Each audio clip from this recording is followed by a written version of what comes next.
now we have one of the crown jewels of the entire series. What an idea. They must have had this idea early on, and then they knew that they had to wait for a great moment to unleash it, where they had enough animation resources and experience to procure for the various sequences in this episode. Yeah. Roswell that ends well. One of the best premises in the history of the show. Not only one of the best moments in the history of Futurama, but one of the finest pieces of sort of ambitious popular entertainment, especially where the medium of the slash story device of time travel is concerned, ever realized. Like, we can talk about Back to the Future, we can talk about Terminator, but most especially in a comedy format, we need to talk about Roswell that ends well. Yeah, absolutely. It's kind of a masterpiece. I was thinking about just on its own terms. Just that while watching it, it's like a perfect like mini epic. Yeah, because it's a 20-minute show or something, but within that, it's like. And like you were talking about, even it's like sort of more unlimited budget than, episodes prior. You feel that, especially when, I always forget how great the sequence is at the end when the Planet Express ships destroying the military base. Terrific. And the crackpot says, the UFO, and then it's the Loch Ness Monster. Sturgeon's photo, yeah. That all looks beautiful though. Yeah, it's very, very well animated. A great case of when Futurama does that mixture of the 2 and 3D. Yeah. But yeah, no, it's a genuine epic as well, though. Like, just right at the start. And, like, it's, mini and sort of low-key, but it just jumps right in there as well. And there's no, like, dawdling around. Just right at the start of the episode, they're right at the supernova. Yeah. For no reason, Fry just chucks in, like, a thing in the microwave. At this point, Fry, it's like... Reckless and unsafe. Yeah, he's sort of fulfilling, because it's not Fry in like some deep character sense or whatever. He's more like fulfilling the archetypes of those like commedia dell'arte characters or something like that. Like he's sort of just being the trickster Fry, and you don't need this sort of deep look into the character as to why he's doing that. And that's especially important to have him do that and that be the catalyst for the plot, because it's going to be very important in the plot later on, this sort of decision-making on Fry's end. Yeah, exactly, yeah, for sure, because then it comes back around really smartly as well on itself, and, like, is not only an immediate, very, like, essential and sort of interesting part of the episode, but also to the wider sort of, I don't know, narrative canon of Futurama. Oh, that's true, yeah, very much so.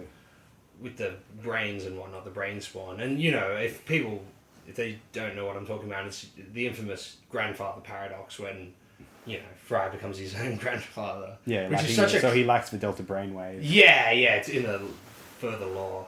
But that's such a clever, little sort of comeuppance to the idea already was super interesting. Like, what if Zoidberg was the alien at Roswell and Bender's body is... Like, as a premise, that's already interesting, but there's just the way more they add on to the episode. And every scene is also funny. Yeah. Like, even just Leela and, like, Farnsworth going to buy a microwave at the shop. You'd think it'd just be, like, a little filler scene, but it's hilarious. Oh, it's fantastic. Every scene is great in this episode. Yeah, it's, God, like, one of the best scripts on the show, one of the best scripts ever realised for television. God, it's like, they must have, as I said, especially... referring to Fry and the Delta Brainwave, and knowing they had the Nibbler plot line worked out fairly early on. Maybe this is an idea so maybe this was one that they had on the burner for years. Yeah, as a possible connection. Yeah, that's certainly true. You'd have to. I'd love to hear what they'd have to say if there's an interview about something like that. Because infamously the Nibbler thing's foreshadowed in the first episode. Literally. Yeah, literally, yeah. Even though it's not quite the same silhouette that Nibbler ended up looking like, it's very close, Yeah. It's almost it's like drawing board, sort of like concept level. Mm-hmm. So maybe this idea is in a similar sort of, they were like, maybe they had that like more extended lore with the brainwave. Yeah. The brain alien, sorry. Because maybe they were meant to be more important at some point as well in... possibly Futurama's conception, but then they sort of just kept it to 2 episodes. Well, I remember there's a Futurama comic, actually the one where they initially crossed over with The Simpsons, and the brain spawn are the antagonists, and that's how they cross over into the Simpsons, because Fry has Futurama, Fry has Simpsons comics, and so they go into one of the Simpsons comics issues. You told me about that. That's smart, because that's what they do in the first episode in the library. Yeah. And I have to say, like, I remember in that comic, like, the brain spawn were nasty and scary. Like, they had, like, Fry, Leela, and Bender all paralyzed, and they were just taunting them for panels. I was like, it was kind of nuts. Yeah, because I don't think I'd seen The Wire Fry yet, so I didn't have much exposure to them except for Daddy Earth and Stupid. So I was like, man, these things are fucking... Because they creeped me out then. Because there's an organ flying through the air. They're pretty creepy very in that malignant. episode. Yeah. They're less creepy in The Wire Fry. I don't know if I agree with that. Well, they're in it less a little bit. They're not, like, attacking people so much in that episode. It's not like that is a ruthlessly existential episode. So, like, it's a very, like, deep space existential component to it. And it's more about Fry than the brain spawn, whereas the first episode's about the brain spawn and Fry sort of thing. Yeah. And like you said, it's an invasion. You know, they're like puppet masters or something like that, right? Mm. But yeah, like, I can't, where else do we... There's so many things to praise about this particular episode. Like, I love that it's one of the best, and one of the few seemingly... This is one of the Professor episodes. Maybe the best Professor episode, along with Farnsworth Parabox. Yeah. It's just like, he's sort of like, you know, he's the one who knows what's going on. He's almost obviously, in a way, he's the main character of the episode. Yeah. It's one where he's like making decisions. He knows what's up, as I said. That's true. They put him in sort of the catalyst for a lot of events in the plot. It's key you mentioned that, actually, because now that you mention that, I noticed one of the jokes is, you know, Leela's like, oh, we've got to fix the cup holder, or it'll be 10 hours. And then he says, you got 2 or whatever. And it's like a Star Trek joke. Yeah. And they've sort of put him in the role of that, you know, the person in charge of like a Star Trek disaster episode or whatever. Yeah. And they've essentially just sort of taken it from that. I guess in a way you sort of realize how keyed in they were to the sort of format of Star Trek episodes, because they rip on it in a later episode, infamously. Oh, where no fan has gone before? Yeah, that that whole episode is pretty much just them ripping on the fact that they know how Star Trek episodes are structured. You know, they are the nerd in the you know, cloud or whatever. That's like the writers being self-inserts there. Melvar. Yeah, Melvar. Yeah. He's not a child. He's 34. So yeah, they put him in the role of, like, I don't know, the away mission's gone awry and Riker has to say those lines or whatever, you know. You got 8. Oh, you know what it also reminded me of? It makes me think of, like, it's almost like the Professor's acting as, like, almost as the Doctor in this sense. Maybe you think of William Hartnell, perhaps, the oldest of them. Sure. But, like, just this sort of, like, cantankerous figure and the companions going off on their little adventures. And part of the one of the big direct Star Trek references in this episode is, of course, to Time's Arrow and Next Generation, with Data's head being underground for however many centuries and then going back for it. Oh, I didn't think about that. When I saw Time's Arrow, I was under the impression, like, oh, that's a reference. Roswell was a reference to that. Yeah, it could be, yeah. And it's funny because Time's Arrow was actually... I've read this before, and I thought this once, and I looked it up, and sure enough, people have said this on, like, forums. Time's Arrow is like the most Doctor Who-y of, like, Star Trek episodes. Yeah, that's sort of true, yeah. Production values, like, premise, the antagonists. Yeah. Like, it's so... the way it goes about it. 82. It feels a bit like Who, yeah. I never thought about that, but sure.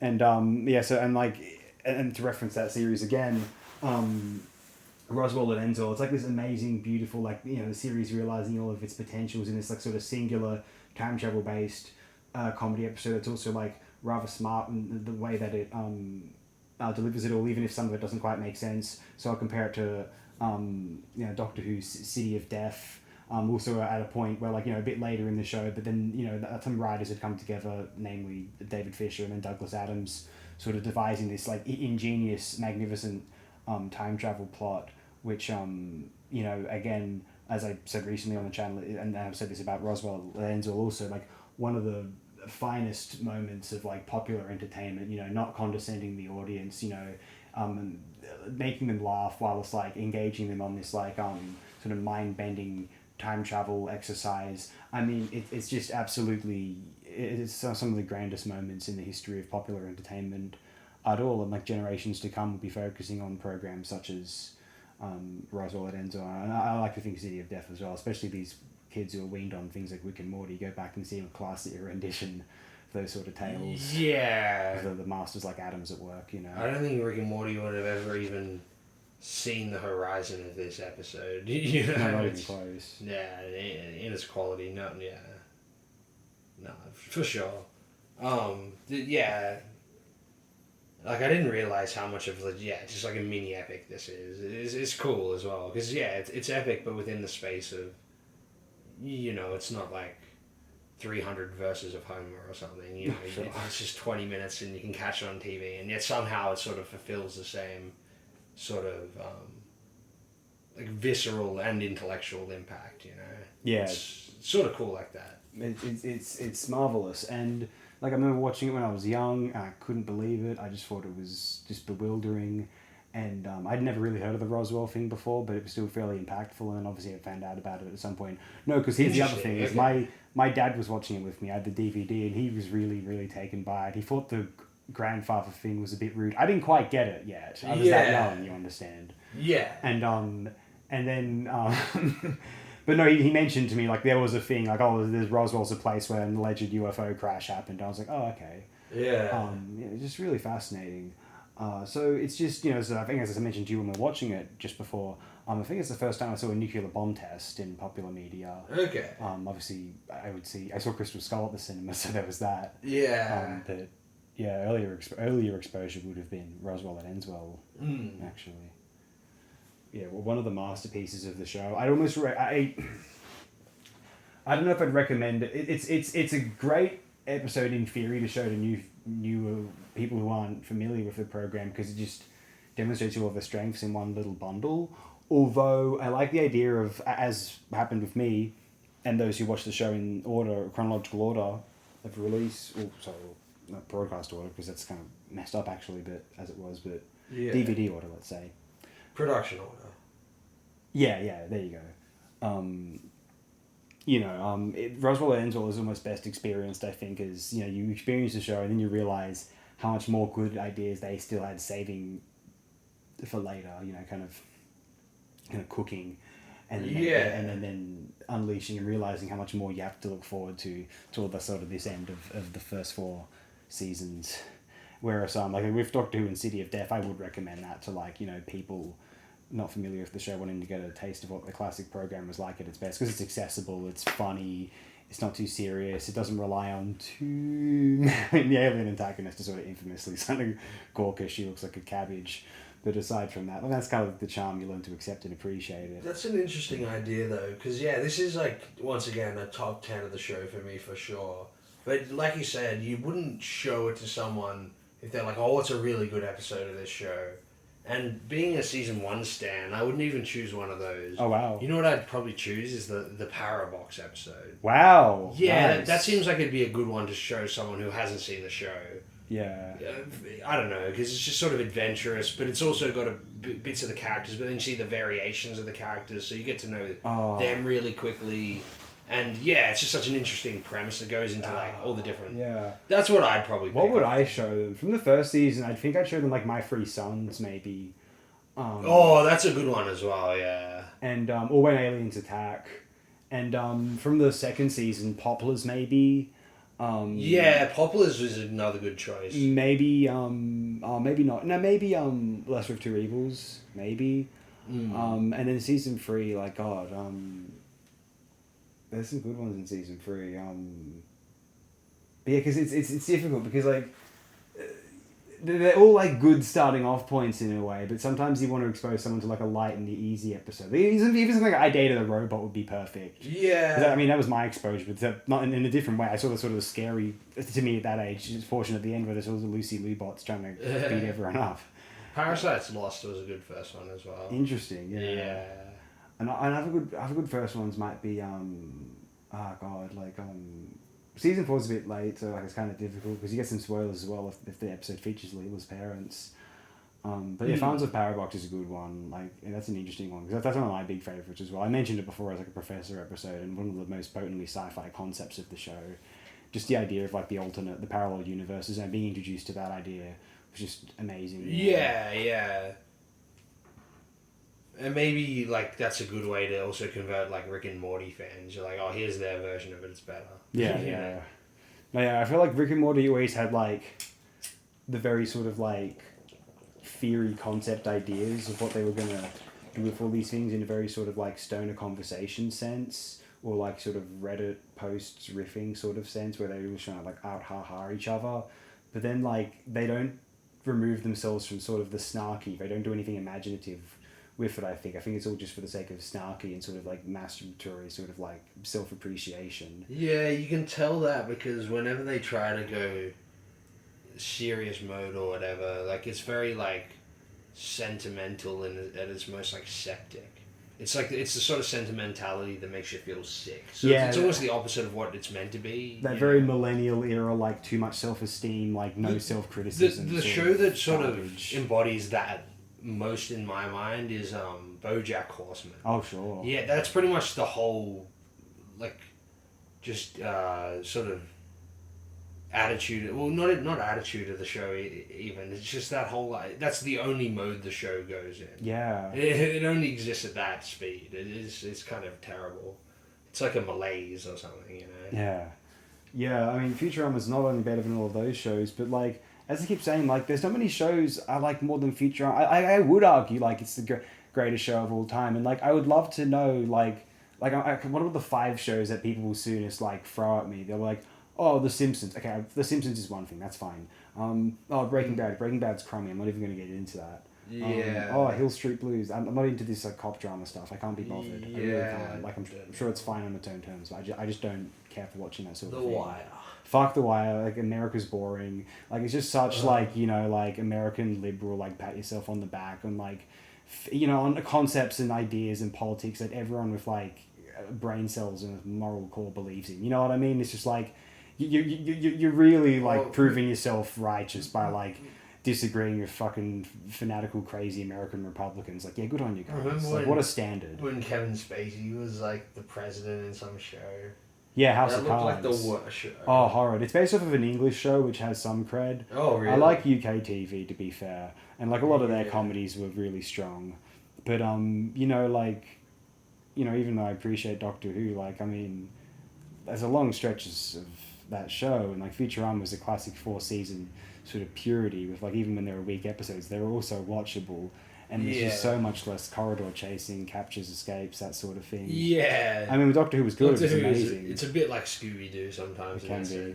And at its best, it's like as entertaining and as imaginative as live action television gets. So there's a couple shows I need to watch, like Sapphire and Steel, and I mean, some of, in terms of production, like some of like Twin Peaks' most out there moments were like unbelievable. Yeah. And that includes New Peaks. I'm a big fan of New Peaks, actually. That was a good season, yeah. Really, really fond of it. Yeah.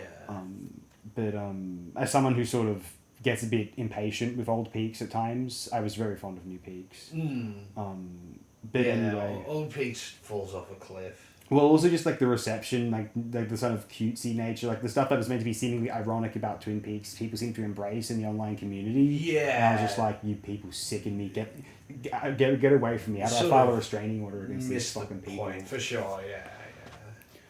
I definitely agree. That's sort of why I didn't probably watch Twin Peaks for the first time until just before the show was going to be released. So I was like, and they put it on like I was subscribed to something called Stan at the time. So I was like, you know what, I'd seen, you know, scenes here and there and just been like, oh, that's pretty whack, I suppose. You never seen the whole thing? Nah. And so I was like, because of sort of the thing you're talking about, I don't know, that's sort of a weird kitsch appreciation. So then I started watching the show and I was like, yeah, wow, it completely runs opposite to the sort of the things. Well, I wasn't really aware of that sort of focus of the fan base until I became a fan of the show, and then you sort of look into that, and like that's sort of all the discourses about all the sort of, you know, like all the stuff people like about all these in jokes. And I don't really like in jokes. Like I don't like want to, you know what I mean? Like I see these communities and they were like sort of just like, you know, projecting, trying to just demonstrate their in jokes to everyone. And it's like, hey guys, we're like a little thing, and it's just like I can't even. It reminds me of when, do you remember, we'll bring it back to another show that I actually like, and it's funny, that Philly episode where they go to that new trendy bar that's winning awards, and like there's all this like forced like chemistry and sort of like antics and banter with like the staff of that bar that all the people in the bar sort of get into, and like all these like little in jokes and like forced hackneyed nonsense. And like yeah, like that's basically like how I think that's how I feel about that sort of the sort of, you know, the fan bases of these sort of shows. It's just like I this show looks nice, the drinks are good, but like, man, like, yeah, that bit's the best, where at that trendy bar or whatever, the guy's like, oh, this drink's so good it'll give you an orgasm, and then Mac's like, this drink's so good it'll, like, you'll nut yourself. Oh, you blow your load. Yeah, you're blowing your load. And then at one point, like, the fact that he doesn't understand not at all, is so good. Yeah. No, and then they try to copy the antics in the Paddy's pub, and he ends up like having a disagreement with Dee and like strangling her in front of the patrons, and like he was choking that woman, and Dennis is trying to calm it down. Oh no, they were just having playful. Yeah, he violently is like choking. Oh, it's horrifying. Anyway, like that's a fairly funny show, and that's getting another season next year. They're still making it's the one American sitcom. I mean, there's other American sitcoms I guess I kind of like, but that's just probably my favorite one of the live action shows. Yeah. Just it's too good. It's still not as good as Futurama. Roswell ends well, and we got a couple other amazing episodes coming up in the near future. So stay tuned for those. I suppose if you're so inclined. Have you anything else to share on this 20-minute bracket? Because we're a little over 20 minutes now. No, there's so much to talk about. I could probably talk about this episode for hours, but you know, to keep it short, I think we said quite enough. Yeah. If you feel like we didn't say enough, let us know in the comments. Yeah. Thanks everyone.